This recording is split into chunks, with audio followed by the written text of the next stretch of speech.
Hi, this is Deb from Deb's Days Designs, and I'm back today with another holiday project. Today we're getting an early jump start on your Thanksgiving dinner with this cute turkey pot holder. Before I get started, I publish new content frequently, so be sure to subscribe to my YouTube channel and check out the blog at debsdays.com where you'll find plenty of sewing and crafting projects. It's also where you'll find a link to the written version of this project with step-by-step instructions, cutting measurements, photos, and the printable templates. And since it's a digital download pattern, you can get started on your very own turkey pot holder today. I've added a link in the description below this video. Alright, let's get this project started. Along with your regular sewing supplies for this project, you'll need fabric for the front, for the back, and for the appliqué, fabric for an optional hanging loop, cotton batting or Insulbright, a paper-backed fusible web like Heat and Bond, and don't forget the printable templates. First, trace the individual parts of the design onto the paper side of the fusible web. These first few steps are exactly how we did it with our pumpkin pot holder project. Cut out each piece about a 1/4 inch outside the tracing line. Following the manufacturer's directions, fuse the pieces to the wrong side of the appropriate colors of fabric and let them cool. Then cut out the pieces along the traced lines. Remove the paper backing from the fusible web, center and arrange the appliqué pieces on the front fabric. Fuse them into place. Finish by stitching around the raw edges of each of the fabric pieces with blanket, zigzag, satin, or straight stitches. I like to try out different stitch lengths and widths on fabric scraps before I work on the appliqué piece. Place the backing fabric with the wrong side of the fabric facing up.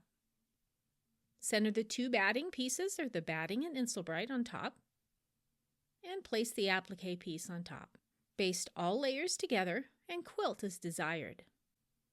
Then, without cutting into the backing fabric, trim the batting to match the front of the pot holder.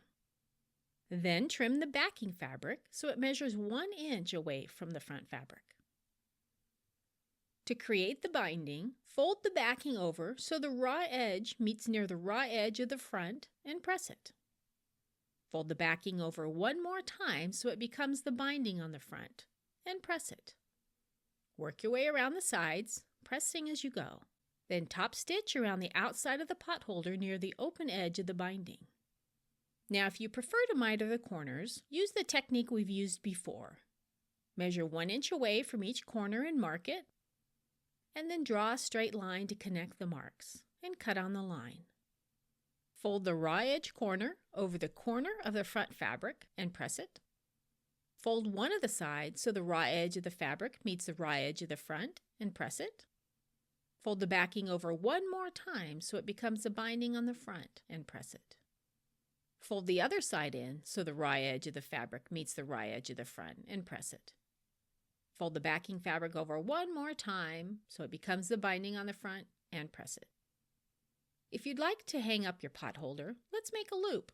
Fold the fabric strip in half lengthwise with the wrong sides of the fabric facing each other. Press to make a crease and open it back up. Fold one side to the midpoint crease and press it. Fold the other side to the midpoint crease and press it. Fold the entire piece over and press it. Top stitch about 1/8 of an inch from the edge all the way around and across the fabric strip. Fold the strip in half to make a loop. Place the raw edges of the loop on the top of the back of the pot holder between the top stitching and the edge of the pot holder. Secure the loop in place by stitching over the pot holder's previous top stitching. Press the loop up. Stitch across the loop 1 last time to hold the loop in the upward position. And just like that, you have this turkey pot holder to make your Thanksgiving meal more festive. See you next time with another project.